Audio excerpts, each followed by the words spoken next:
Bonjour à tous et à toutes. Je suis Patricia Chaplotte, présidente du Club des femmes d'influence, et j'ai l'honneur d'animer ce débat aujourd'hui pour un débat qui est organisé par la Caisse d'épargne Île-de-France pour parler de la place des femmes dans l'économie et dans la finance. Je vais tout de suite passer la parole à François de la Portalière, membre du directoire de la Caisse d'épargne Île-de-France, pour faire un petit mot d'accueil. Donc bonjour à toutes et à tous, ravi effectivement de vous accueillir pour cette réunion. Elle s'inscrit dans de nombreuses actions qu'on a organisées cette semaine autour de l'égalité professionnelle et de la mixité, et de manière plus globale dans l'ensemble des actions qui sont mises en œuvre à la Caisse d'épargne Île-de-France depuis maintenant de nombreuses années. Que ce soit en interne vis-à-vis de nos collaboratrices et nos collaborateurs, dans le cadre de la politique RH, mais aussi en externe, puisqu'on soutient de nombreuses actions autour de l'égalité professionnelle au niveau de la Caisse d'épargne Île-de-France. Donc je vous souhaite une excellente table ronde avec des invités prestigieuses. Et donc voilà, je vous dis à tout à l'heure et très très bonne réunion. Merci beaucoup. Alors, on va s'asseoir, Angélique. Alors, nous avons trois intervenantes, une en présentiel, comme on dit, qui s'appelle Angélique Gérard, et chacune va se présenter. Nous avons Blandine Muliez, qui est connectée, qui est là, et nous attendons que Marianne Barba-Layani se connecte. Je pense qu'on va la retrouver. On a fait les essais son, tout va bien. Elle est à l'étranger, mais je pense que si elle a quelques minutes de retard, c'est pas grave. Donc, on va démarrer cette matinée pour essayer de parler de la place des femmes dans l'économie et dans la finance. On va peut-être donner la parole, en tout cas je vais donner la parole à nos invités pour qu'elles se présentent, qu'elles nous racontent un petit peu. Alors se présenter rapidement parce qu'après on va reparler de la vie, de vos vies d'entreprise. Alors ce qui est intéressant, vous allez voir pour ceux et celles qui nous écoutent, c'est que nous avons des femmes avec des profils assez différents et assez complémentaires. Donc on va démarrer avec Blandine Muliez, qui est présidente de la Fondation Entreprendre. Et Blandine, tu vas nous expliquer un petit peu ton parcours et ce que tu fais et comment tu es arrivée à la Fondation Entreprendre. Et voilà, et quel est ton rôle, cette fondation que tu présides depuis 2009, si je ne me trompe pas. Voilà. C'est tout à fait exact. Merci Patricia et bonjour à toutes et à tous, que ce soit sur le plateau ou en visio chez vous ou au travail. Merci de votre invitation à me partager mes convictions sur notre rôle dans la société et notre rôle de femme. Mon histoire, je suis la sixième de 7 enfants et c'est pas une place anodine, c'est-à-dire qu'on m'a laissé grandir comme je le voulais, sans trop d'ambition non plus, on m'a pas trop poussée, peut-être aussi parce que j'étais une femme, mais j'étais heureuse, j'étais dans un environnement sécurisé et plein d'amour. Donc, j'ai de bonnes bases de sécurité personnelle. Oh, ça résonne. Mais par contre, on ne m'a pas poussée dans mon ambition professionnelle. Et peut-être que c'est le sujet du jour. Ça résonne, ça va? Vous m'entendez bien? Non, c'est bien, on t'entend bien. Très bien. Ce qui fait que j'ai pu faire ce que je voulais, même si je suis tombée dans une famille d'entrepreneurs, mon nom l'indique. On porte beaucoup d'entreprises avec ma famille. Je suis partie dans le milieu social. J'ai fait 10 ans dans le milieu médical, en radiologie médicale, précisément, scanner. J'adorais prendre soin des gens, soin des personnes, jusqu'au jour où on est venu me chercher pour aider Réseau Entrepreneur à aider les entrepreneurs sociaux à créer des entreprises à but social, d'inclusion. Et là, je me suis dit, tiens, on peut soigner les personnes par l'emploi au-delà de les soigner par la santé. Et donc, j'ai switché un petit peu mon prisme et mon impact sur ce sujet de l'entreprise, outil au service des personnes. Et ça a toujours été mon guide. C'est pas l'entreprise qui m'intéresse. L'entreprise est un outil merveilleux pour le développement des personnes. Tout est partie prenante. Donc, 2002-2009, j'étais arrivée en Nord. Puis en 2008, on est venu me chercher pour présider la Fondation Entreprendre, que je préside toujours aujourd'hui. La Fondation Entreprendre, qu'est-ce qu'elle fait? D'abord, elle est reconnue d'utilité publique et abritante. Donc, ça veut dire qu'on a d'autres fondations en responsabilité. Et on a notre mission, c'est développer l'esprit d'entreprendre en France et l'entrepreneuriat. Peut-être qu'on en viendra après sur ce que c'est que la fondation. Oui, on rentrera un petit peu dans le détail de la manière dont vous accompagnez à la Fondation les entrepreneurs. Et puis évidemment, on parlera aussi des femmes, puis on parlera aussi de philanthropie, parce que c'est aussi intéressant. Voilà, alors peut-être Angélique. Donc Angélique Gérard, alors ton titre c'est directrice de la relation abonnée du groupe Iliad. Donc Iliad, pour ceux qui ne connaissent pas, c'est Free. Donc Free, c'est Xavier Niel. Donc raconte-nous comment tu es rentrée dans cette aventure et un petit peu les débuts d'Angélique dans le monde de la communication. Bonjour Patricia. Bonjour Blandine. Bonjour à toutes et tous. Bien écoutez, on dit souvent de moi que j'ai un parcours un peu atypique, singulier. Comme Blandine le disait, moi c'est un peu le même principe. Faire des études, c'était pas une fin en soi dans ma famille. Je suis issue d'un milieu modeste. Et à 18 ans, je suis devenue soutien de famille de ma mère et de mon jeune frère. Et donc, ça a obligé à travailler 3 fois plus.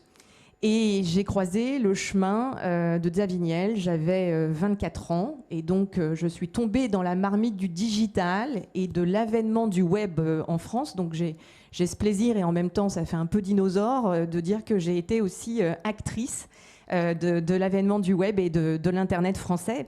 J'accompagne 7000 collaborateurs, je suis présidente de 8 filiales du groupe, et je suis maman de 3 enfants. Je suis l'auteur également de 2 ouvrages, voilà. Pour la fin du sexisme, le féminisme à l'ère post-MeToo, dont 100% des bénéfices sont reversés à 2 associations, l'une féminine et l'autre masculine, et plus récemment, l'expérience client, une histoire d'émotion. Voilà, et pour quelqu'un qui a démarré dans la vie, voilà, tu as été quand même première du classement Choiseul. Alors le classement Choiseul, c'est un classement qui a été organisé par l'Institut Choiseul et qui classe les leaders de demain, de moins de 40 ans, voilà, qui vont être les leaders et les influenceurs de demain. Donc je crois qu'en 2015, de mémoire, tu étais en tête du classement Choiseul.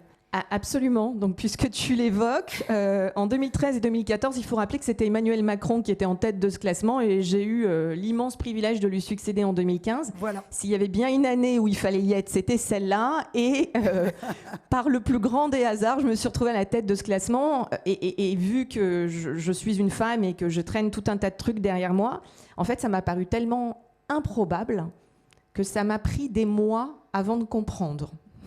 Oui, il y a toujours ce qu'on appelle chez nous, les femmes, ce sentiment d'imposture, où on n'a pas toujours le sentiment qu'on est au bon endroit, où on se demande pourquoi on est arrivé là, alors que beaucoup d'hommes qui réussissent très très bien et gravissent ces gestions, ils ne se posent jamais la question de se dire « je ne suis pas légitime de là où je suis ». Nous, quelquefois, un peu trop. Voilà, alors je ne sais pas si on a retrouvé Marianne Barba-Layani. Est-ce qu'elle est là? Elle est connectée? Oui, ça y est, j'ai réussi à me connecter. Pardon, je suis à l'étranger, donc c'est parfois un peu compliqué, mais c'est bon. Bon, ben génial. Alors, ouais, il y a des hommes aussi qui sont connectés, Marianne.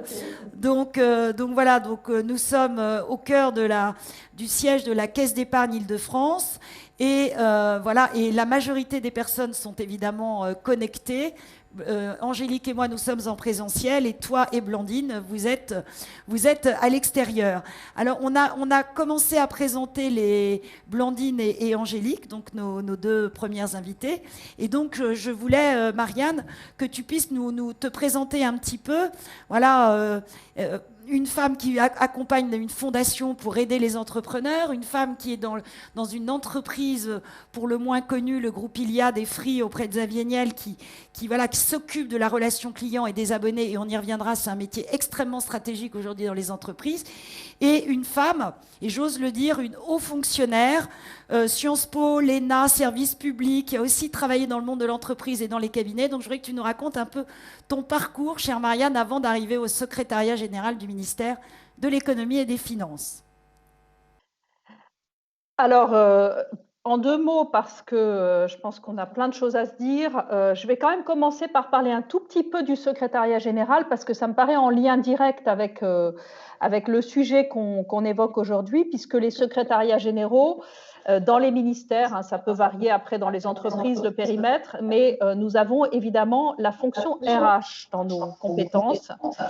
Et donc, ça fait partie des grands axes de travail que j'ai développés, qui existaient déjà en partie, hein, notamment à la demande de mon ministre, Bruno Le Maire, puisque quand j'ai été recrutée pour ce poste-là, le chef m'a clairement dit qu'un de ses objectifs, c'était de renforcer la place des femmes dans le ministère, et notamment dans l'encadrement supérieur du ministère, par le petit bout de la lorgnette, parce que nous payons une amende. Je crois que c'est intéressant de le dire. Dans l'administration, il y a une loi spécifique qui s'applique sur les postes de direction, donc l'équivalent, disons, des COMEX un peu élargi des entreprises, qui est qu'on doit faire 40% de primo-recrutement. Et donc, quand je suis arrivée, Bercy payait 1 million d'euros d'amende par an. Cette année, on a payé 360 000 euros. Et mon objectif clair, net et précis fixé par le ministre, c'est qu'on arrive à 0 en 2021. Donc, c'est assez challenging et j'y reviendrai peut-être dans le courant du débat. Qu'est-ce qui m'a amené à tout ça? J'ai fait un parcours assez classique, je dirais, Sciences Po, effectivement, ENA. Je suis passée par les États-Unis aussi, où j'ai beaucoup appris à l'époque sur la formalisation des relations hommes-femmes, notamment dans le stage que j'ai pu faire dans un grand cabinet d'audit là-bas. Et puis, ensuite, j'ai effectivement eu un parcours de 15 ans à Bercy, à la direction du Trésor. Je suis passée par Bruxelles, d'ailleurs, au passage. Et puis ensuite, je suis partie au Crédit Agricole. Pardon de citer un concurrent, mais voilà. Aujourd'hui, je pense que toutes les banques sont un peu dans le même bateau sur le thème. Voilà. Donc, j'ai passé quelques merveilleuses années au Crédit Agricole. Ensuite, je suis allée au cabinet du Premier ministre, où j'étais directrice adjointe du cabinet, où je m'occupais de l'économie et où, d'ailleurs, à l'époque, on a eu pas mal d'actions sur l'égalité hommes-femmes.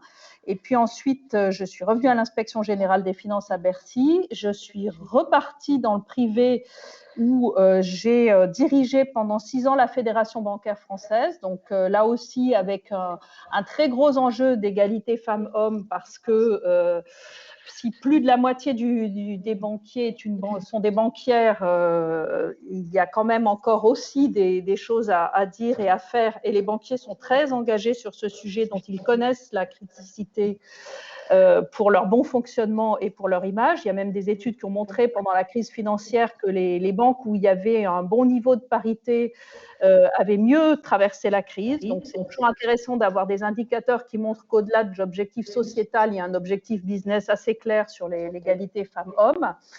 Et puis voilà, je suis maintenant à Bercy, où je suis en charge de tout le fonctionnement du ministère et de sa transformation.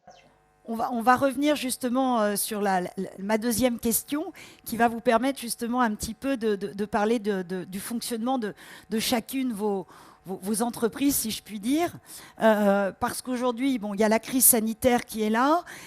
Cette crise a des conséquences évidemment sur l'économie, et on en entend parler tous les jours dans les médias et aussi par les entrepreneurs. Donc moi, ce que je voudrais, c'est que vous nous expliquiez un petit peu ce que ça a changé pour chacune d'entre vous dans vos métiers respectifs, par rapport à qu'est-ce qui a changé. Par exemple, Blandine, si tu veux, on commence par toi. Tous ces entrepreneurs que vous accompagnez, on sait qu'aujourd'hui c'est compliqué.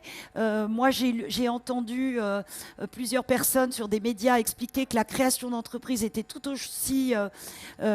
Guillaume Pépi, que j'entendais, qui a pris la présidence de je ne sais plus quel organisme, disait que la création d'entreprises restait très dynamique en France malgré la crise.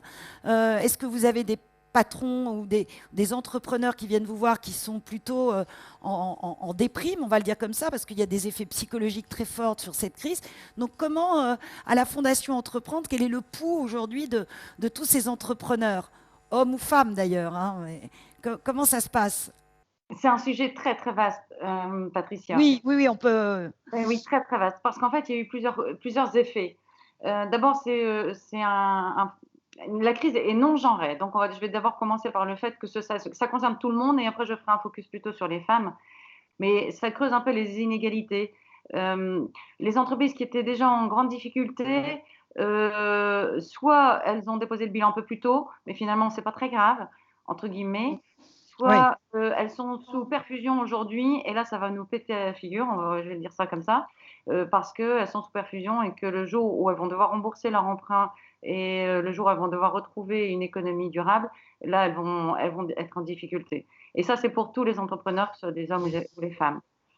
Nous, de ce fait-là, on a été appelés à la Fondation Entreprendre, et d'ailleurs on a créé un programme qui s'appelle Reagir. On a fait un appel à l'association en disant, mais dites-moi les associations en France, dépêchez-vous de venir nous voir. Qui fait quoi pour aider ces entrepreneurs en difficulté avant dépôt de bilan et post-dépôt de bilan? C'est-à-dire que, comme je disais dans mon introduction, ce n'est pas l'entreprise qui est le plus important, c'est ceux qui portent les entreprises. Si eux sont en bonne santé, les entreprises sont en bonne santé. Ouais. Vraiment, on a Reagir, ce programme qu'on a lancé sur 3 ans. On accompagne 3 associations qui s'appellent 60 000 rebonds, Second Souffle et Crésus, qui ont des actions complémentaires et qui sont, et je le dis haut et fort ici, tout entrepreneur en difficulté peuvent aller toquer à leur porte et ils auront des conseils, de l'écoute, du soutien, des bonnes pratiques pour réussir à passer cette période. Donc, est-ce qu'il y a toujours quand même, est-ce que vous ressentez à la Fondation cette volonté toujours de créer des entreprises et d'entreprendre malgré la crise? Alors, malgré la crise, il y a Ou est-ce toujours que ça freine? Ouais. Et de la création différente, parce qu'il y a des nouveaux modèles, il y a des nouvelles opportunités. Une crise, c'est une opportunité. Et d'ailleurs, en 2020, il y a eu 4% de création d'entreprises versus 19 en 2019. Donc, quand même moins, mais il y a quand même de la création d'entreprises. Donc, il y a quand même une dynamique de vouloir, et il y a des opportunités magnifiques avec ce nouveau monde, cette nouvelle manière de fonctionner, de création d'entreprise. Mais il faut faire il faut aider les entrepreneurs à créer des entreprises, et aider ceux qui sont en difficulté, et pousser celles qui existent et qui surfent déjà sur ce nouveau monde qui est en train de se construire. Donc mais on sent que on se tient les coudes. Nous, on vient nous voir, on se resserre. Il y a beaucoup de care. Il y a beaucoup d'attention dans la fragilité. Et il faut absolument qu'on arrive à travailler en partenariat. Ceux qui sont de l'intérêt général, le monde dans lequel je suis, il faut absolument que nous, les premiers, on montre l'intérêt de travailler ensemble. En cas de difficulté, en général, les gens se resserrent sur eux-mêmes, alors qu'au contraire, réussir, c'est réussir ensemble. La France, elle s'en sortira si on aide le voisin à s'en sortir. Je m'en sortirai mieux si mon voisin s'en sort. D'accord. Ouais, donc ça, c'est cette forme de solidarité qu'apporte la Fondation, et un nouveau comportement de pouvoir aider son voisin, et ce qui nous permet de nous aider soi-même. Je vais te donner un petit focus, si tu veux, sur les femmes, puisque la question était un peu celle-là. Par contre, quand j'ai commencé en disant que ce n'était pas genré, les femmes ont quand même plus de difficultés que les hommes pendant cette crise. Pourquoi? Parce qu'elles ont moins de trésorerie. Et ça, on le sait, que les femmes, en général, elles veulent se débrouiller un peu toutes seules. Et Angélique, elle pourra développer ça parce qu'elle le connaît par cœur. Et il faut pousser les femmes à lever des fonds. Il faut pousser les femmes à aller chez leur banquier. Nous sommes bien placés ici pour en parler, pour demander des prêts. Et on sait très bien que c'est pas que les banques leur refusent des prêts, parce qu'il y a eu des mauvais procès faits aux banquiers en disant ils donnent mieux de l'argent à des hommes qu'aux femmes. Je crois qu'aujourd'hui ça ne se vérifie pas comme ça, et c'est faux. C'est les femmes qui sont moins prompts à pousser la porte de la banque, et peut-être à un moment donné on en parlera avec nos amis banquiers, évidemment ici, caisse d'épargne. Mais je pense que les femmes ont moins cet talent d'aller chercher c'est ce que tu disais, il y a moins de trésorerie parce elles osent moins aller voir leur banquier. Voilà. Et puis, il y a une charge mentale pendant cette crise avec les enfants. Bon, je ne vais pas prendre toute la parole, mais la femme, elle est à multifonction, et même si on dit que l'homme s'occupe de ses enfants, mine de rien, c'est quand même la femme qui se sent responsable encore aujourd'hui. Donc, au niveau de son entreprise, elle le paye aussi. Il y a une étude qui a été faite par Initiative France. Peut-être qu'il y a quelques chiffres qui vous intéressent, puis je laisse la parole après à Angélique, si tu veux. Oui. Initiative France a fait une étude sur 9000 dirigeants de TPE. 69% des entrepreneurs femmes ont été contraintes de suspendre leur activité pendant le confinement. 69% des femmes, alors que 49% des hommes. Ouais. Donc ça, c'est concret. Plus de femmes ont dû mettre en suspens leur activité. Et d'autres chiffres qui sont assez marquants, 66% d'entre elles avouent ne pas avoir été en mesure de se rémunérer, contre 55% des hommes. C'est ce que je disais tout à l'heure, les femmes ont plus de mal à se rémunérer. Donc, les femmes ont plus subi les conséquences. Mais les femmes sont plus résilientes. Merci Blandine. Merci Blandine. Alors on va demander à Angélique, qu'est-ce qui s'est passé pendant cette crise chez vous, chez Iliad? On parle beaucoup de la relation client. Avant, c'était quelque chose, on ne savait même pas que ça existait. Le mot même n'existait pas. On parlait de commercial, etc. Donc, dans la relation client, comment tu as ressenti la crise? Parce qu'effectivement, il y a eu sûrement des clients qui se sont comportés différemment. Et puis, comment vous l'avez vécu aussi en interne au sein de ton groupe? Alors, si je me mets de côté en tant que dirigeante, c'est-à-dire en tant que personne, je l'ai vécu formidablement. C'était riche d'enseignements, en fait. Tu as raison, la relation client, il y a encore 10 ans, tout le monde s'en foutait. C'était pas un sujet, c'était un peu le parent pauvre dans nos sociétés. Et puis, maintenant qu'on comprend que c'est créateur de valeur, qu'en fait, c'est vraiment là où se passe l'expérience, la fidélisation en fait d'un parc de clients, eh bien, on peut maintenant effectivement avoir du poids. Moi, j'ai toujours été au COMEX d'Iliad parce que je suis dirigeante historique, mais j'ai beaucoup de mes homologues qui n'avaient pas leur place au COMEX, et donc progressivement, c'est des sujets qui avancent. Alors pourquoi formidablement? Parce que je porte un projet d'entreprise qui est basé sur la symétrie des attentions. Et donc, le concept, c'est qu'on travaille l'expérience collaborateur pour, en effet miroir, réussir à avoir une belle expérience client. Donc, on mise tout sur les collaborateurs. Il y a un très bon livre, d'ailleurs, de Vinette Nayar sur le sujet, qui est les employés d'abord, les clients ensuite. Et je pense que c'est vraiment la pierre angulaire, c'est l'humain, c'est remettre l'humain au centre de nos entreprises. Et finalement, ce projet, il a pris tout son sens pendant la crise sanitaire, parce qu'il a permis de faire rayonner nos valeurs d'entraide et de bienveillance. Alors, dans mes entreprises, on n'avait aucun accord télétravail, parce qu'on avait un actionnaire qui était fondamentalement contre le télétravail. Et donc, il a fallu... je crois qu'en 48 heures, j'ai mis 3000 personnes en télétravail.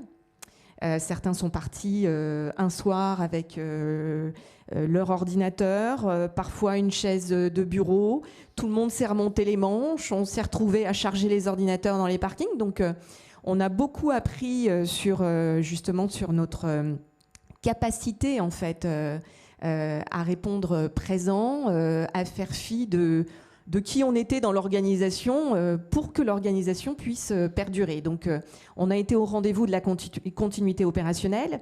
Ce qu'on a appris aussi, c'est que nos activités sont devenues d'intérêt vital pour le gouvernement, au même titre que les agriculteurs, que les pompiers, que toutes les personnes du milieu médical. Et ça, c'était une grande nouveauté, parce qu'évidemment, quand il faut s'informer, s'éduquer, se distraire, pouvoir appeler effectivement les services d'urgence et en même temps faire des déclarations médicales, eh bien là, notre métier d'assistance d'opérateur a pris une autre dimension. Globalement, c'était fantastique, et puis ça dure. Et ça, c'est très problématique, le fait que ça dure. Donc on a moi, j'ai jamais eu un absentéisme aussi faible que lors du premier confinement et les semaines qui ont suivi. Donc, vraiment des équipes très, très soudées face à leur mission, très motivées face à leur mission de service, qui comprenaient que si on n'était pas là, qu'on ne décrochait pas et qu'on ratait un appel, et que derrière cet appel, il y avait potentiellement quelqu'un qui était en souffrance, qui avait un vrai problème, c'était notre responsabilité. Donc, on l'a vraiment intégré comme ça. Et puis après, il y avait nos collaborateurs. Donc, on a commencé... on est une organisation où on célèbre beaucoup. On adore valoriser, célébrer.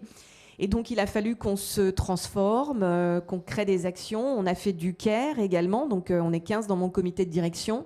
On s'est partagé un fichier de 300 managers que l'on a rappelé tous. Donc, on avait entre 15 et 20 personnes chacun qu'on appelait. Ouais. Voilà, de façon bienveillante. Bonjour, c'est Angélique. Non, mais vous inquiétez pas, je vous appelle, je veux juste savoir comment vous allez. Et est-ce que je peux vous aider? Est-ce que je peux vous donner des tips? Charte vie privée, vie professionnelle. Est-ce que vous arrivez à couper le soir? Et de créer une conversation, en fait, qu'on avait finalement pas forcément créée jusque-là dans nos liens internes. Donc ça a été extrêmement précieux. Et puis, après est arrivée la question de nos jeunes célibataires dans des 15 mètres carrés à Paris. Très compliqué. Est arrivée la question, moi j'ai 2-3 femmes sur quelques milliers de personnes en France, 2-3 femmes qui se sont, pour le coup, qui ont appelé leur service RH, qui vivaient des violences conjugales et qui nous disaient qu'il fallait que le centre soit ouvert, qu'elles puissent venir au travail tous les jours, que c'était une question de survie. Donc on a accompagné aussi ça tout ça. Ça peut être difficile à gérer. Ben ça c'est super difficile à gérer parce qu'il faut qu'on soit là et en même temps on ne peut pas s'en mêler au-delà de l'entreprise. Mais maintenant qu'on le sait, on a un regard particulier pour accompagner ses collaboratrices. Et ça, c'est essentiel. Ça veut dire qu'elles ont été courageuses de le dire, mais parce que ça devait être tellement insupportable. Mais je pense que certaines ne l'ont pas dit. Ouais. Certaines ne l'ont pas dit. Parce qu'il y a un sentiment de honte à dire ça. C'est juste affreux.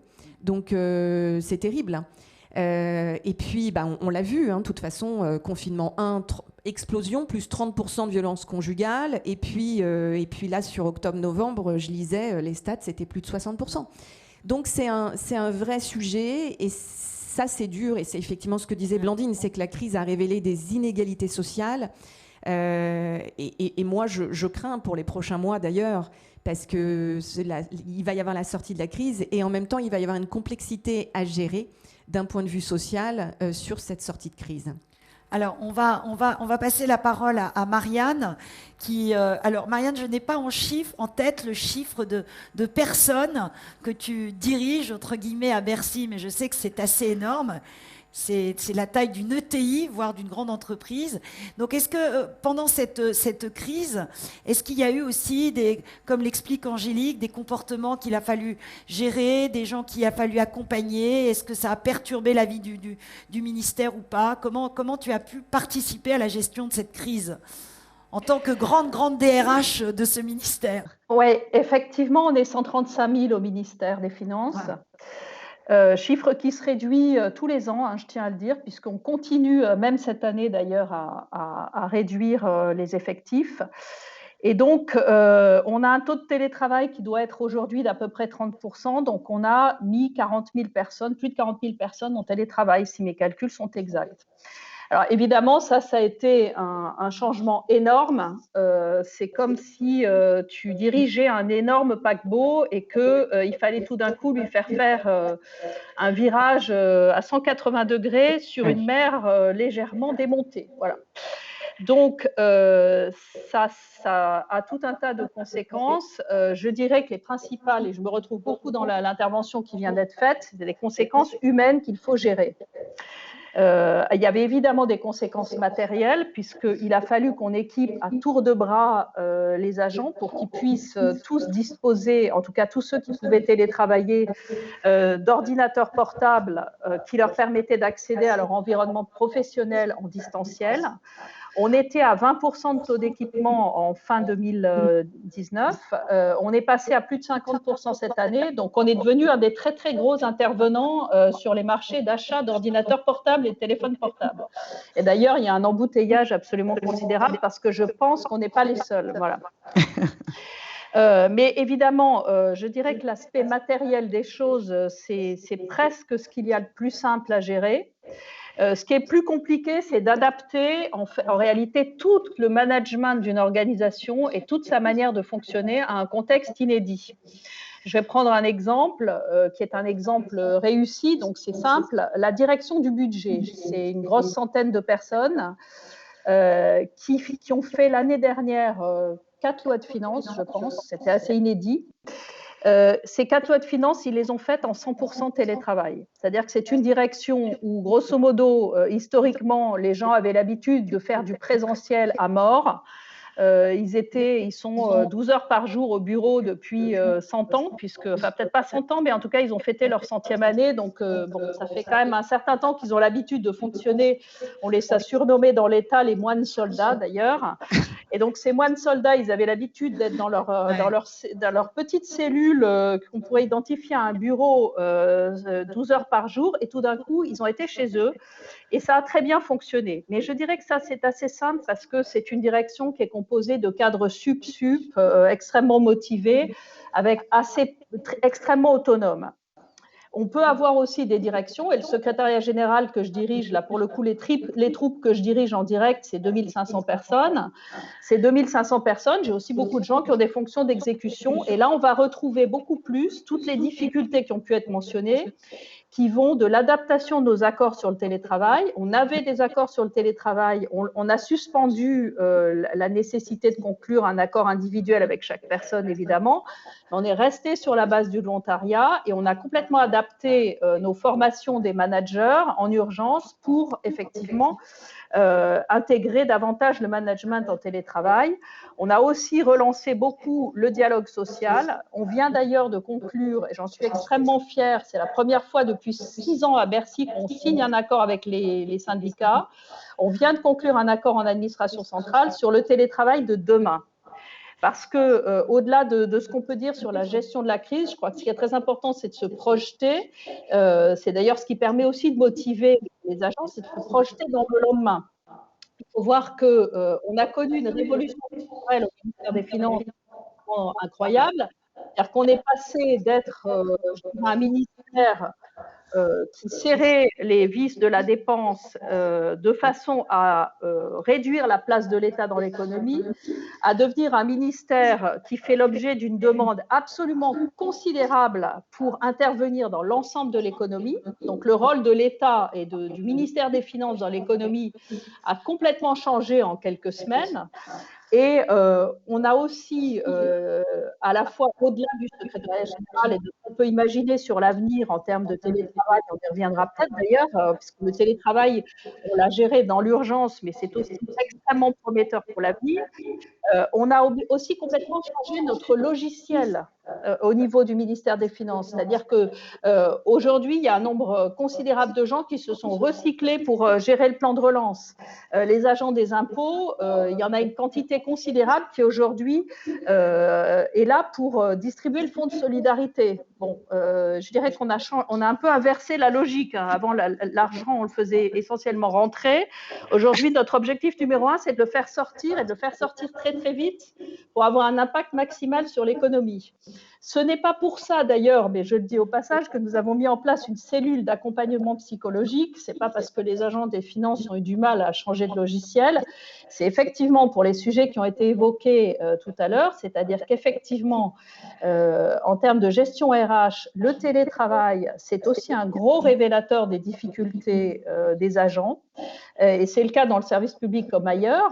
Donc, on a fait beaucoup de dialogue social, ce qui a permis, par exemple, de faire émerger ce besoin d'avoir une cellule d'écoute psychologique, parce qu'effectivement, il y a des gens qui soit vivent des situations de crise chez eux, ça a été évoqué, des violences conjugales qui peuvent être beaucoup accentuées. Il y en a qui sont remontés oui. chez toi aussi oui, au ministère. Oui. On a évidemment tout un dispositif de prévention et d'action sociale au ministère qui a été très sollicité avec des médecins de prévention, l'équivalent des médecins du travail, bien sûr, et des assistants de prévention. Et puis, on a des situations de détresse psychologique qui sont remontées en direct à la cellule. Bon, la détresse psychologique, ce n'est pas que lié à des violences conjugales. C'est aussi le cas qui a été cité tout à l'heure de l'agent qui est tout seul dans son 15 mètres et parfois même dans son 10 mètres carrés et qui n'en peut plus, qui veut absolument revenir au travail, etc. Donc voilà, je vais m'arrêter là, mais effectivement, c'est clair qu'on a vécu des choses absolument considérables dans les mois qui viennent. Alors, je rebondis parce que selon un sondage Kantar pour la Fondation des femmes qui a été réalisé le mois dernier, les femmes sont plus anxieuses. Les femmes sont anxieuses quand on leur pose la question, se sentent anxieuses depuis le début de la crise. On est sur 66% de femmes contre 55% pour les hommes. C'est ce qu'évoquait un peu Blandine, c'est cette charge mentale. C'est ce travail invisible que font les femmes. Et ça, c'est un vrai sujet parce que ce sont les femmes qui endossent en fait les responsabilités du foyer, faire les courses, qu'est-ce qu'on va dîner, toutes ces réflexions que l'on a au quotidien. Et finalement, en grande partie, ces tâches sont assignées aux femmes, ces tâches domestiques, et on peut se dire quand même qu'elles sont assignées aux femmes depuis seulement 2 siècles. Et sur la notion de télétravail, il faut se poser aussi la question, c'est que on a beaucoup de mal, et on en parlera sans doute après, à être visible. Le sujet du networking féminin, on en parle de façon croissante depuis 3-4 ans. Mais comment va-t-on faire si effectivement la plupart des entreprises françaises conservent une partie de leurs effectifs, une partie de la semaine en télétravail? Ouais. C'est un vrai sujet pour nous les femmes, pour émerger dans la société de demain, que de se poser ce type de questions et maintenant d'y penser, et d'y penser ensemble, les femmes et les hommes. Alors, comme tu tiens le micro, on va changer le sens. Voilà, donc j'avais une autre question aussi à vous poser, et on voulait vous entendre aussi sur votre statut de femme dans votre vie professionnelle. Jusqu'à maintenant, on n'en a pas parlé. Donc, Angélique, toi, tu es une femme, donc tu diriges des centres d'appel avec des personnes qui travaillent pour vous. Donc, tu as combien de personnes avec lesquelles tu dois travailler? C'est aussi important. Alors, dans mes équipes, oui. Donc je préfère dire j'accompagne 7000 oui. collaborateurs que je dirige 7000 collaborateurs. Alors, d'accord, tu accompagnes 7000. Oui. Alors voilà, raconte-nous un petit peu, évidemment, ce que ton statut de femme soit t'a empêché de faire ou t'a rendu difficile, et je pense que toutes les trois, vous avez des choses à nous dire là-dessus, parce que c'est important, et j'ai quelques idées déjà de choses que tu m'avais racontées quand on s'est vu. Voilà, donc l'idée, c'est... Et puis peut-être ce qu'on attend aussi de vous, c'est que toutes les femmes qui nous écoutent, on a peut-être des petites idées à leur donner, ou des petits conseils à donner. Mais ton statut de femme, comment tu l'as géré depuis ton arrivée chez Iliad jusqu'à aujourd'hui? Bon, déjà, je n'avais pas conscience, au tout démarrage, que j'étais une femme, en fait.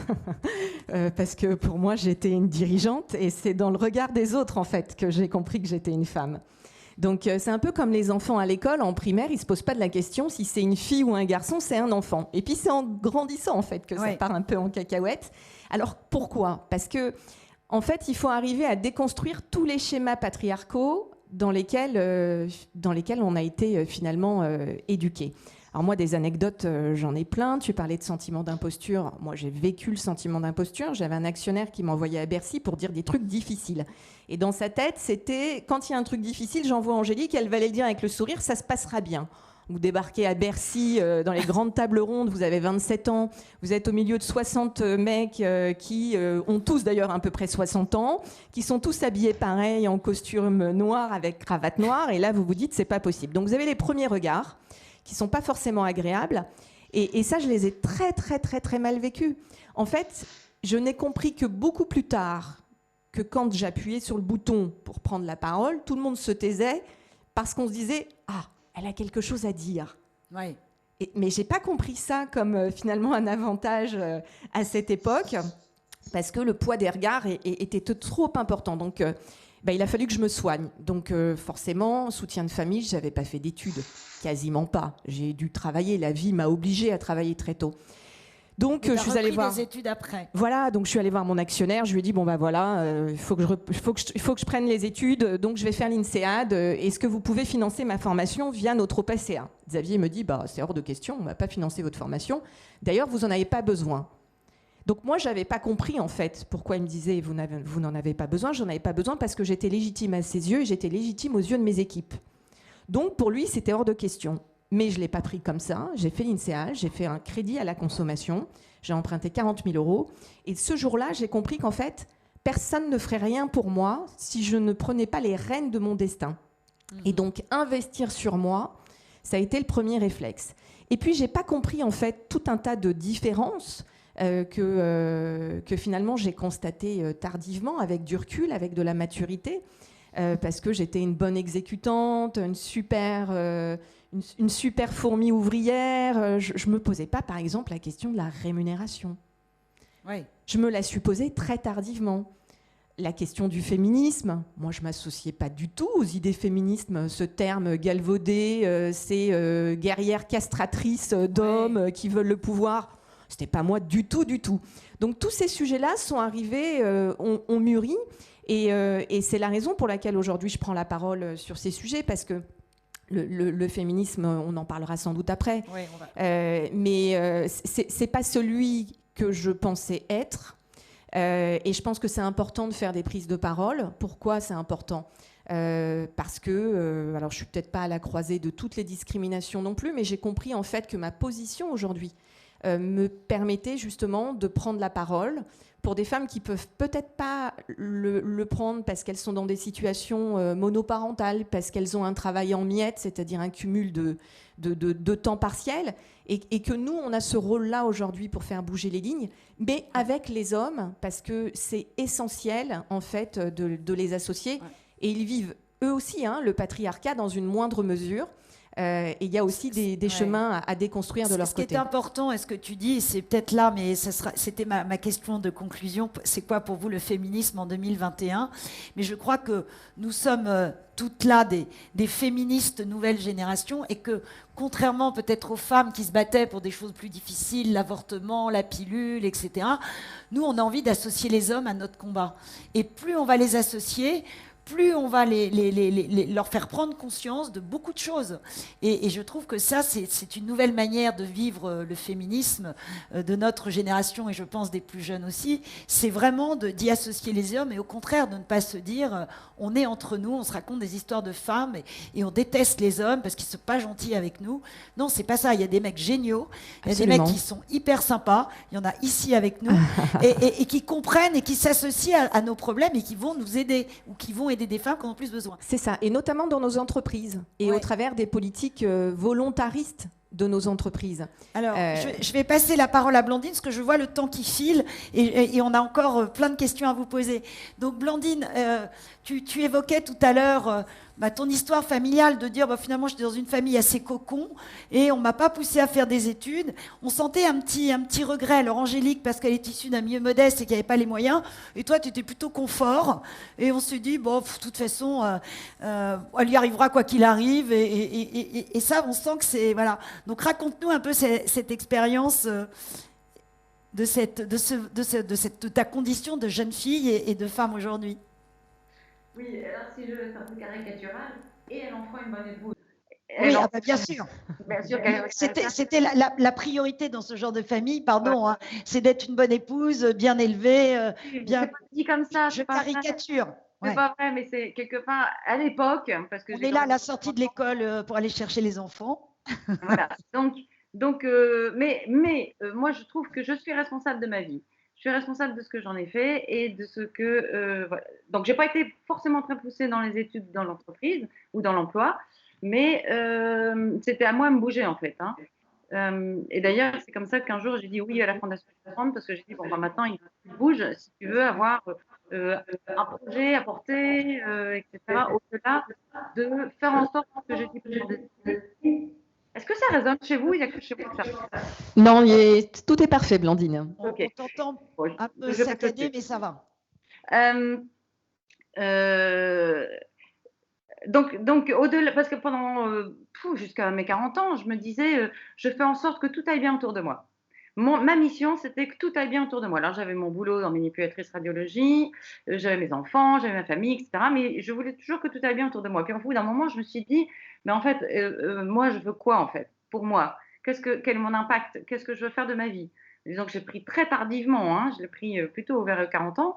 Et derrière tout ça, j'avais aussi la conscience de me dire, non, mais il faut que ça s'arrête. Et il faut que je montre à mes enfants, j'ai un garçon et une fille, aux deux, qu'une femme, c'est l'égal de l'homme. Alors que j'étais dans un modèle de reproduction de ce que mes parents m'avaient donné, chose assez normale. Donc ça, c'est l'histoire. Mais je suis complètement responsable de tout ça. Et donc, j'ai avancé, j'ai pris les opportunités. Moi, je suis plutôt du genre à regarder les trains passer et à monter dans ceux qui m'intéressent. Voilà, c'est mon mode de fonctionnement. Et on vient me chercher, c'est plutôt, ça fait plaisir, quelque part, faut pas se leurrer. Mais j'ose pas m'imposer, j'ose pas aller demander, même si j'ai envie. J'ai trop peur de pas être à ma place ou de demander quelque chose. Est-ce que j'ai le droit de raconter une anecdote qui a fait qu'on s'est rencontrés? Oui. Pour faire très court, on était toutes les deux dans la promotion de la Légion d'honneur du 14 juillet d'il y a 2 ans. Et on ne se connaissait pas, et on a un ami commun, Julien, qui nous a fait nous rencontrer. je raccourcis et je propose à Gabriel Attal, qui était jeune ministre, qui est proche de moi, de lui faire un dîner pour qu'il rencontre des gens, etc. Puis parce que j'avais envie. Et c'était le jour où Notre-Dame a brûlé. Et on était tous ensemble et on a regardé Notre-Dame. Enfin, c'était un dîner à la fois très sympathique et un peu triste. Et j'ai Blandine au téléphone et on se met à parler de dire mais on est dans la même promo de la Légion d'honneur remis par le ministère de l'économie et des finances, très fier. Et Blandine nous dit non mais on va pas la mettre notre Légion d'honneur. Je lui dis mais Blandine, je lui dis on reçoit un ministre. On a eu la Légion d'honneur et en fait c'était le débat de peut-être de sentir qu'on était dans l'imposture parce qu'on avait eu notre Légion d'honneur et Blandine, mais moi aussi un peu, je me dis qu'est-ce qu'on a fait pour la mériter? Et là on a eu un débat toutes les deux, je lui dis de toute façon moi je suis chez moi, elle sera posée sur la cheminée, etc. Mais tu as intérêt à venir, autrement j'en ai deux et je la mets à ta veste. Voilà. Et voilà, et c'était très marrant, c'est notre première relation que nous avons eue avant de se rencontrer à ce dîner pour essayer de se dire est-ce qu'on est légitime pour la porter? Je pense qu'il n'y a pas beaucoup d'hommes qui se posent cette question-là. Voilà, peut-être on va donner la parole à Marianne pour qu'elle nous raconte aussi son parcours de femme dans cette haute administration, dans les cabinets ministériels, à la Fédération des banques. C'est là où nous nous sommes connus. Voilà. Exact. Écoute, je crois que ce qui a été dit tout à l'heure sur le fait qu'on ne se rend pas compte et qu'on a une certaine inconscience quand on est, je dirais, étudiante et qu'on se lance dans la vie professionnelle, sur ce que ça veut dire d'être une femme. Il y a d'ailleurs une très belle phrase que je répète souvent de Susan Sontag, qui est une écrivaine féministe, qui est « Nous n'avons à nous-mêmes ni âge ni sexe ». Alors j'aimais bien le ni sexe, j'aime de plus en plus le ni âge, je dois dire. Bref, c'est vrai que je pense que nos générations ont vécu l'égalité, grosso modo, jusqu'à la fin des études et puis dans le début de la vie professionnelle. Et puis tout d'un coup, on se rend compte quand même qu'il se passe des choses. Moi, je suis arrivée au ministère des Finances à la direction du Trésor en 1993. J'avais la chance d'avoir au-dessus de moi déjà des femmes chefs. Donc, je pense que ça, c'est tout à fait essentiel. Et quand on parle du rôle modèle, etc., je pense que c'est extrêmement important de banaliser le fait que les femmes peuvent diriger, qu'elles peuvent accompagner, si on préfère, mais enfin aussi diriger. Parce que malgré tout, la question du pouvoir, elle est absolument essentielle. Et je pense qu'un des objectifs que j'ai moi maintenant en tant que femme avec une dimension de pouvoir dans mes fonctions, c'est utiliser aussi ce pouvoir pour tout un tas de choses, mais aussi pour faciliter la vie des femmes qui rentrent aujourd'hui dans la vie professionnelle. Et notamment en leur donnant de la visibilité, en les incitant à effectivement demander des choses, parce qu'une des caractéristiques que j'ai pu constater absolument partout, que ce soit dans la fonction publique ou dans l'entreprise, c'est que les femmes ne demandent jamais rien. Quand j'ai vécu ma première expérience d'attribution de bonus dans la banque, c'était absolument caricatural. Et on m'avait prévenu d'ailleurs, j'avais des copains qui m'avaient prévenu, les hommes n'étaient jamais satisfaits et trouvaient qu'on ne leur donnait pas assez, et avaient plein d'arguments pour expliquer qu'on ne leur donnait pas assez, y compris ceux qui étaient complètement nuls d'ailleurs. Donc la question de l'imposture, excusez-moi, mais elle ne devrait pas se poser que pour les femmes de temps en temps. Et puis les femmes, alors au contraire, ne demandaient rien. Et j'avais même une collaboratrice absolument exceptionnelle qui est venue me voir quand je lui ai dit le montant de bonus que j'allais lui attribuer, qui a dit « mais t'es sûre? Parce que franchement, regarde tel dossier, j'ai merdé cette année, j'ai pas réussi à faire exactement ce que j'attendais, j'ai pas fait mes objectifs, etc. » Et donc, je me suis dit « mais bon sang, c'est vrai quand même, il y a quand même un truc qui va pas dans notre éducation, dans notre positionnement, dans la façon dont on réagit. » Et aujourd'hui, j'ai un rôle éminent de présélection des gens qui vont pas toute seule d'ailleurs, c'est collégial, mais j'organise la collégialité pour les gens qui vont postuler à des emplois de direction, c'est-à-dire le niveau d'encadrement, grosso modo, dans la fonction publique. Et une des premières choses que j'ai faites, c'est de piquer une énorme colère quand je suis arrivée à Bercy, parce que je voyais arriver des présélections pour des postes de direction où il n'y avait pas de femmes. Je rappelle qu'on a un objectif d'avoir 40% de femmes nommées dans les emplois de direction. Donc, quelque part, je ne suis pas une grande mathématicienne, mais si j'ai 0 au départ, je vais avoir du mal à arriver à 40 à la fin. Donc, j'ai piqué une colère et j'ai dit, comme j'ai la main là-dessus, je refuserai maintenant de réunir les comités de sélection quand il n'y aura pas un nombre suffisant de femmes, ou bien il faudra qu'il y ait une explication très précise. On va retomber sur un des autres problèmes qui est celui des viviers. Il est vrai qu'il y a aujourd'hui des domaines dans lesquels les viviers de femmes sont extrêmement limités. Et je pense que dans tout ce qui est, ça devrait être un vrai sujet de vigilance, et ça l'est, le gouvernement est très actif sur ce sujet d'ailleurs, dans la tech, il y a très peu de femmes. Moi, j'ai beaucoup travaillé avec les fintech quand j'étais à la FBF, j'ai vu quasiment 0 femme. Donc, il y a un vrai sujet d'orientation des femmes vers les études supérieures dans des domaines scientifiques ou dans des études d'ingénieurs, où on sait qu'on a un déficit de femmes qui est absolument colossal. Donc, il faut être très vigilant là-dessus, parce que si on est en bout de course après sur la sélection des gens pour des postes dans le numérique, dans l'innovation, etc., si on a 2% de femmes au départ, on aura énormément de mal à avoir 40 ou 50% de femmes à l'arrivée. Ce que je pourrais juste ajouter pour conclure, c'est que 2 points sur ce sujet. D'une part, effectivement, la question des quotas. Moi, j'ai été très anti-quotas pendant toute une partie de ma vie, parce que j'ai considéré que c'était affreusement humiliant de se dire qu'il fallait des quotas pour nommer des femmes. Eh ben, aujourd'hui, je pense que c'est indispensable, parce qu'autrement, on n'y arrivera pas, ça sera trop lent et personne ne fera trop attention. Donc, ces quotas, et qui sont, comme je l'ai évoqué, sanctionnés financièrement dans l'administration, ben, finalement, ils sont bien utiles. Et on l'a vu dans les conseils d'administration, on le voit dans le monde politique avec les listes électorales, c'est absolument essentiel. Deuxièmement, je voudrais quand même rebondir sur ce qui a été dit sur le télétravail. Oui, je pense qu'il va falloir être extrêmement vigilant sur le télétravail. Ça peut être une bonne chose, ça peut être une très mauvaise chose pour les femmes. Il faudra être extrêmement vigilant à ce que ça ne devienne pas une trappe à carrière féminine, entre guillemets, où on identifierait les femmes comme étant celles qui prennent le télétravail, comme elles ont été celles qui ont pris les 80%. Moi, j'ai vu ça dans les différentes fonctions que j'ai pu exercer, et dont on se dit, bah ouais, bon, donc son boulot, c'est pas sa priorité, elle est jamais là, et donc elle n'est pas là aux réunions importantes, elle n'est pas là lorsqu'on va décider des promotions, voilà, et elle ne sera pas sur le dessus de la pile. Donc, et on peut même dire aussi qu'elle est à la maison plus tôt pour préparer le dîner, pour s'occuper des enfants le mercredi, donc on va la pousser à faire du 4/5e, etc., etc. Parce que qui dit télétravail dit être chez soi, qui dit être chez soi, être plus proche de l'organisation de la vie familiale et des tâches ménagères. Et ça peut être la pire et la meilleure des choses, parce que c'est vrai que ça peut être la pire des choses si effectivement la perception c'est elle est chez elle, donc elle ne travaille pas, elle est en train d'amener les enfants à l'école ou Dieu sait quoi.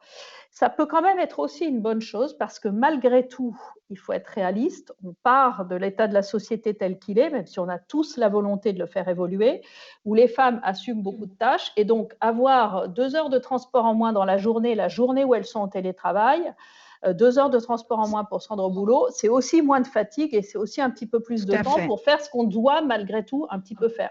Après, je dirais qu'il faut éduquer les mecs. Voilà. Donc, faut éduquer les maris, faut choisir les bons maris ou les bons conjoints, etc. Et puis, il faut éduquer les garçons, parce que cette situation qu'on a vue, dans laquelle, quand les écoles ont fermé, on a vu que celles qui ont eu le plus de mal à faire face, c'est les femmes qui étaient avec des enfants. Alors, il y a les familles monoparentales, bon, là, on ne peut pas faire grand-chose. Mais dans les familles où il y a 2 parents, on peut aussi comprendre que ce n'est pas forcément que la maman, entre guillemets, qui doit s'occuper des enfants, même en temps normal.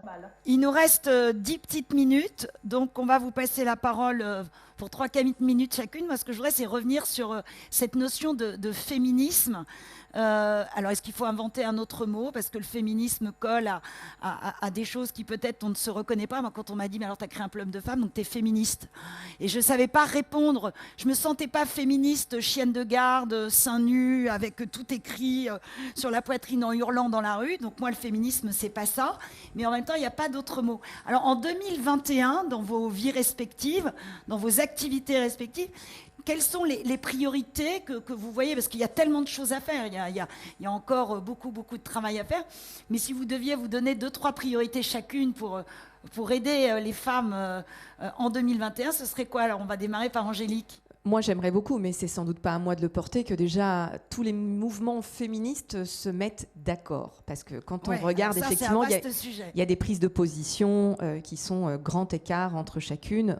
Moi, le féminisme tel que je le vis, je le vois, je le porte, c'est plutôt comme quelque chose, en fait, de global. J'aime pas trop parler de combat. Moi, j'aime parler de l'ambition des femmes et de la façon dont on peut aider les femmes à accéder à ces ambitions. Et puis, je suis convaincue que le mouvement doit être inclusif, que l'intersectionnalité des combats est l'enjeu, en fait, clé de notre émancipation. Et donc, c'est surtout de l'inclusion. C'est dans mes priorités continuer à faire des prises de parole parce que je suis maman d'une petite fille, je suis maman de 2 petits garçons.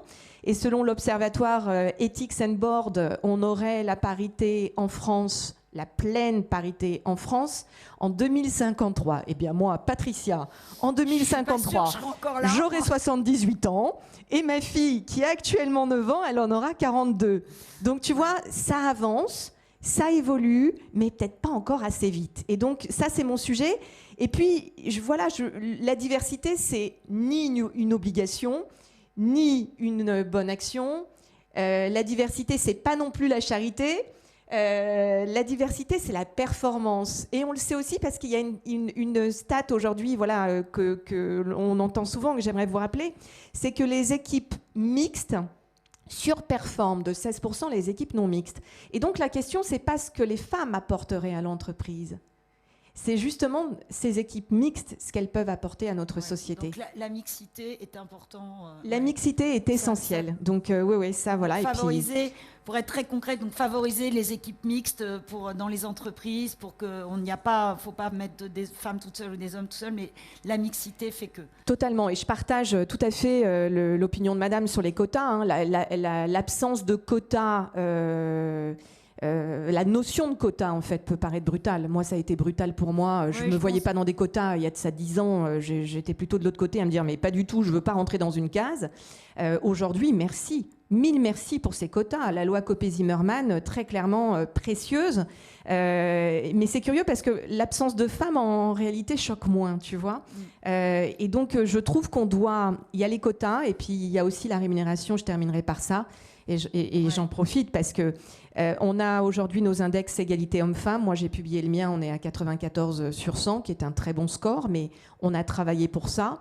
Mais il y a tout le sujet de la rémunération et notamment des rémunérations accessoires. Je suis bien placée pour en parler, qui sont complètement opaques. Et donc, on a beau effectivement avoir des index aujourd'hui qui sont basés sur les rémunérations annuelles brutes. Tout ce qui est rémunération accessoire est invisible et c'est un vrai sujet. Blandine, le féminisme 2021 à la tête de la Fondation Entreprendre, qu'est-ce que tu as envie de porter par rapport à ce débat? D'abord, moi, je suis profondément d'accord avec ce que je viens d'entendre de part et d'autre. Le quota, je trouve ça génial. Moi, j'aurais jamais mis ma ceinture de sécurité si j'avais pas été obligée un jour de mettre ma ceinture de sécurité. Et donc, il faut des obligations pour arriver à des habitudes et à ce que ce soit plus un sujet. Moi, je suis complètement d'accord avec Angélique sur le fait de la parité, puisque j'ai signé avec 120 responsables de réseaux féminins. La relance doit être paritaire, une tribune. Ouais. Donc, je ne sais pas si vous l'avez vu, mais il faut la relayer absolument. La relance doit être paritaire. Moi, je n'ai pas répondu à temps pour être co-signataire. J'ai oublié de répondre au mail, mais je l'ai lu avec beaucoup d'intérêt. Elle était très bien. Voilà, donc c'est vraiment la parité, hein, c'est pas du féminisme. Moi, ce que j'ai aujourd'hui, le féminisme, il faut qu'il y ait du féminisme partout, en termes de personnes et en termes de structure. C'est le côté féminin de l'entreprise, c'est le côté féminin des hommes et des femmes. Il faut plutôt pousser ce côté féminin et on y est puisqu'on est dans le care.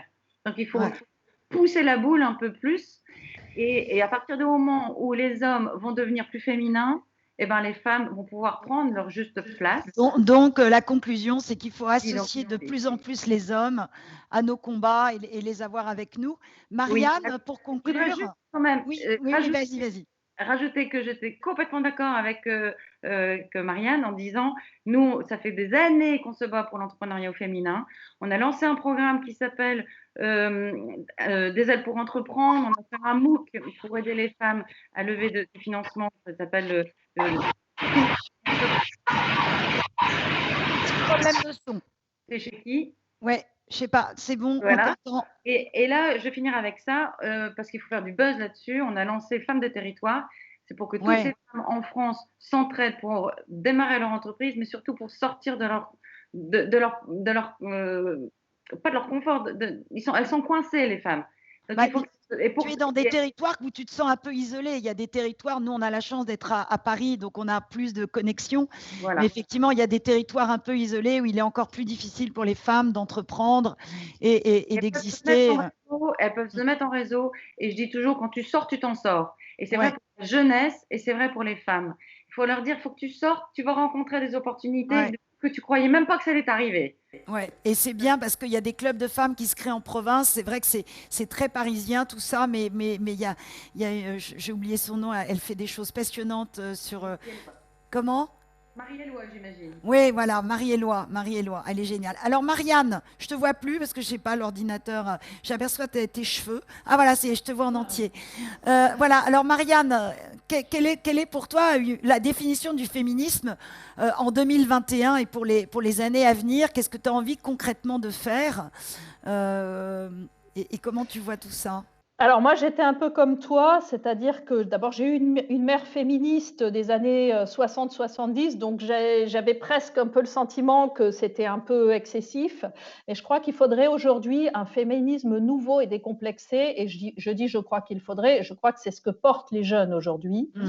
Parce que malgré tout, je dirais que le féminisme aujourd'hui, il doit être attentif. Les choses ne vont pas totalement de soi. Et comme je le disais, et comme ça a été dit d'ailleurs par les autres intervenantes, si on ne va pas chercher les femmes, si on ne les accompagne pas, si on ne leur dit pas qu'il faut sortir, j'ai bien aimé l'expression, quand on sort, on s'en sort, c'est génial, je la reprendrai. Il faut sortir, il faut aller dans les réseaux de femmes, il ne faut pas aller que dans les réseaux de femmes d'ailleurs, il faut aussi aller dans les réseaux, il faut avoir de la visibilité. Je pense à la force de l'exemplarité au-delà du fait d'être attentif, puisqu'on a toutes réussi à parvenir à des positions qui nous permettent aujourd'hui d'être attentives et d'essayer de faire des choses. Je pense à l'exemplarité. Bruno Le Maire vient de signer à Bercy la charte de jamais sans elle. Ça va nous amener, par exemple, à identifier et à former à la prise de parole en public les jeunes femmes qui sont aujourd'hui porteuses de projets dans différentes parties de l'administration. Donc ça, c'est très important parce que ça les préparera aussi à se mettre en avant. On dit trop aux filles, ne pas faire de vagues, ne pas faire l'intéressante, comme on disait à l'époque, etc. Non, au contraire, faut pas faire l'intéressante, mais être intéressante, et on l'est. Et souvent, les femmes ont cette petite résistance, et donc il faut accompagner ça. Il faut qu'elles sachent qu'elles peuvent aller dans des tables rondes, prendre la parole, et qu'on les écoutera, et qu'elles ont des choses super passionnantes à dire. Et puis, malgré tout, je pense qu'il faut être vigilante. Il faut être vigilante parce que nous, on vit dans une bulle extrêmement privilégiée. On est dans un pays extrêmement privilégié, mais où malheureusement, il faut dire qu'il se passe aussi des choses qui peuvent être assez inquiétantes.